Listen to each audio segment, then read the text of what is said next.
Welcome to Hood Champion Boxing and Sports. In boxing, you find a way to win or you find a way to lose, man. Let me tell you something. Boxing is a great sport. The secret society involved with boxing can be bullshit.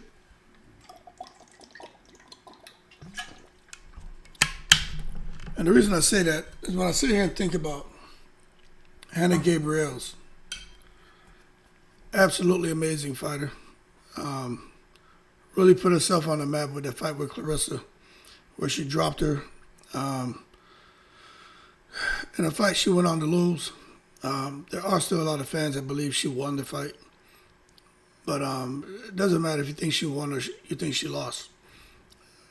The fact remains is we all know she can fight. And she is a champion who deserves to be respected. Now this is where it gets a little bit funky, right? You got a guy named Janibek. That's him right there in the thumbnail laughing. I'm guilty and got away. See, a lot of people don't know who Janibek is. And they're like, why are you doing a video where you're talking about Janibek? And you got Hannah Gabriels in the thumbnail where it says, I deserve better. Well, because of this right here. This is Janibek.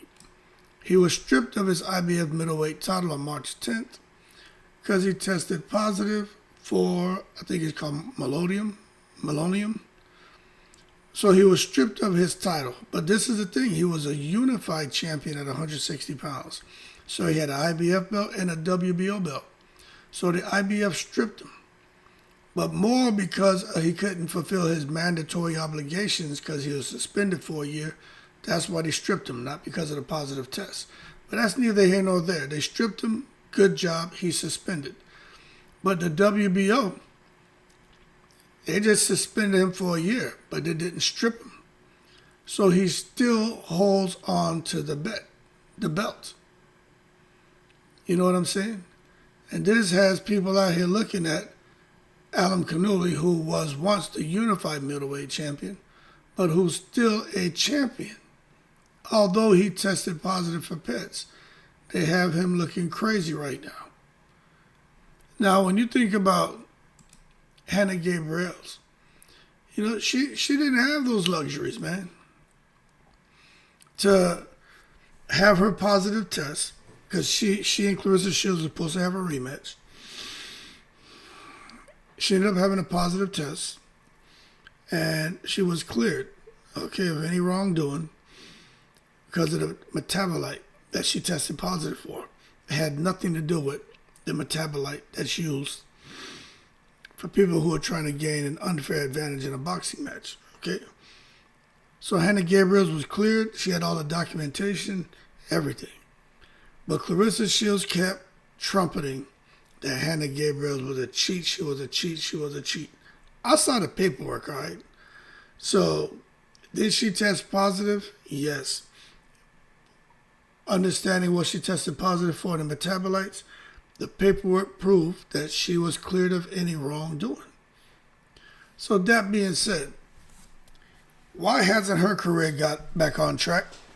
But this guy, Janibek career is still going strong. You understand? There's light at the end of the tunnel for him. His career has just been put on pause. But he knows he's going to pick back up in just a couple of months. And with champions at the level he's at, to be out the ring for a year is not good, but it's not bad really because most of them fight once a year anyway. But for Hannah Gabriel, she was cleared of any wrongdoing, but her career for the most part was finished.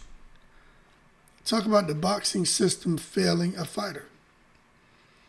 And that's why the situation involving Hannah Gabriels remains one of the most frustrating and debated cases in recent boxing memory. Not just because of what happened, but because of what happened after. You see, people forget, Hannah Gabriels, Costa Rica's finest, a respected and accomplished fighter, was scheduled to face Claressa in that rematch. And it was going to be a huge opportunity for Hannah, who was coming into that rematch with a lot more confidence, to prove that I can really beat her. And it was a huge opportunity for Claressa to be like, nah, no matter how many times we fight, she's not going to win. But The fight just never materialized because of the positive test result. But you see, in boxing, moments like that move quickly. Headlines spread, narratives form, and before all the facts are fully understood, public perception locks in. Now, what makes this case particularly difficult is that even when situations are clarified or resolved, the damage is often already done. In Gabriel's case, many fans believe that despite explanations and follow-up information surrounding the test, the initial headline carried more weight than the resolution. In today's media environment, being associated with a doping headline, even temporarily, can leave a lasting mark. And that's exactly what's happened to Hannah. That's one of the harsh realities of boxing. The sport does not always provide a clean path back once doubt has been introduced into a fighter's name. Promoters, networks, and sponsors tend to be very cautious. Even the possibility of controversy can make them hesitant to invest in a fighter, especially when there are other options available without that cloud. So as time passed, Gabriel struggled to regain the same level of momentum. Opportunities that once seemed within reach became harder to secure. And if there were opportunities being presented to her, it was more of people recognizing that she was a bit vulnerable and just trying to take advantage of her. From the weight to the money to how much time she'd had to prepare, they were really trying to screw her. As a result, activity slowed, visibility decreased, and with that came the financial and emotional toll that many fighters experience when their careers stall. For a professional athlete, someone who's been training and in sports since they've been a kid, especially in a sport like boxing where careers are already short, lost time can never be truly recovered, and that is what has happened with Hannah. But I'm still hopeful that somebody will see this video and reach out to her, show her some love. Because how nice it would be to have Hannah Gabriels fighting over there on the MVP roster. I believe 100%, even though she's, 43, about to be 44, something like that. I believe she can still come out here and do the business, even at her age. But you know what? Another layer to this situation is how narratives continue to be reinforced. You know, why would a promoter want to invest in Hannah? You know what I'm saying? There's money they want to put behind a fighter that they feel like she could be high risk. Because again, reputation's been damaged. Especially when you got someone like Claressa at every opportunity calls her a cheat, even though Claressa was informed that Hannah was cleared of any wrongdoing. But you got people who want to keep those narratives alive. In the court of public opinion, repetition can sometimes matter more than resolution. If you keep hearing over and over, Hannah's a cheat, Hannah's a cheat, she cheated, she cheated, she cheated, people who don't know shit about the sport of boxing, just when they hear the name Hannah Gabriels, they're like, oh, that's the one I heard who was a cheat. You see, when a fighter's name continues to be associated with controversy, it becomes difficult for them to fully move forward. This is where many fans feel the system can fail fighters. Boxing doesn't have a single unified governing body. You know what I'm saying? Instead, it operates through a mix of sanctioned organizations and commissions and testing agencies. Because of that, outcomes in similar situations can appear inconsistent. Fighters in different circumstances may receive different levels of scrutiny, different penalties, or different opportunities to return. And especially opportunities to return when you live in Costa Rica. Very difficult. Very difficult. And that perceived inconsistency is what fuels frustration among fans. When one fighter's career appears to stall after controversy, regardless of the final outcome, while others are able to continue competing at a high level, it creates questions about fairness, transparency, and accountability within the sport. Hannah Gabriels was done wrong, people. The conversation also extends beyond rules and regulations into something more human, the impact on the fighter themselves. Now, when it comes to Hannah, this situation wasn't just about a canceled fight. It potentially affected her earning power, her visibility, and her mental well-being. She has a fighter. She has a family. She has a daughter. You know what I'm saying? Fighters dedicate their lives to their craft.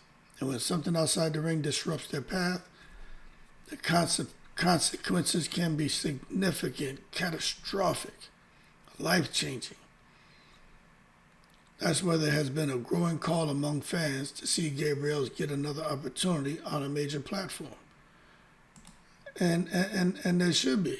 There should be fans demanding for Hannah Gabriels to get another opportunity.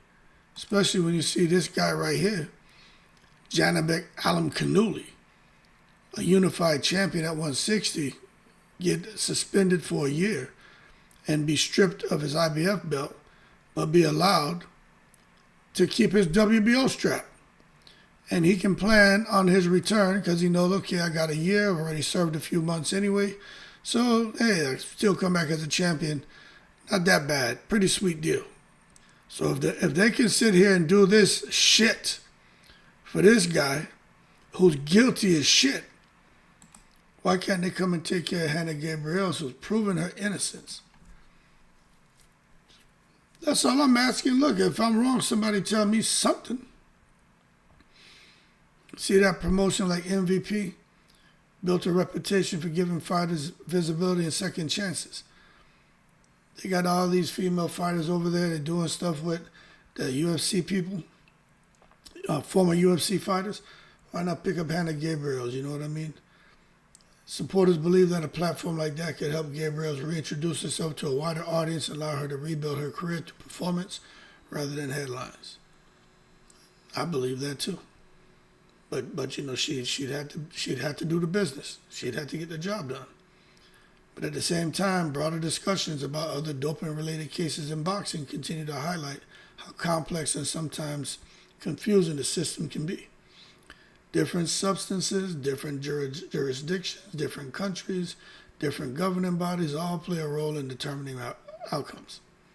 For fans, this can create the impression of inconsistency and hypocrisy, even when there may be underlying factors that aren't immediately visible. Ultimately, the story of Hannah Gabriels is about more than one incident.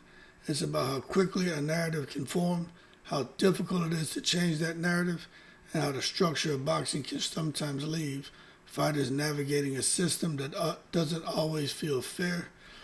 And that's exactly what's happened to Hannah Gabriels. She was cleared, but finished. The boxing system failed, and it sucks. But I ain't giving up yet. Keep cool, I'm in the breeze.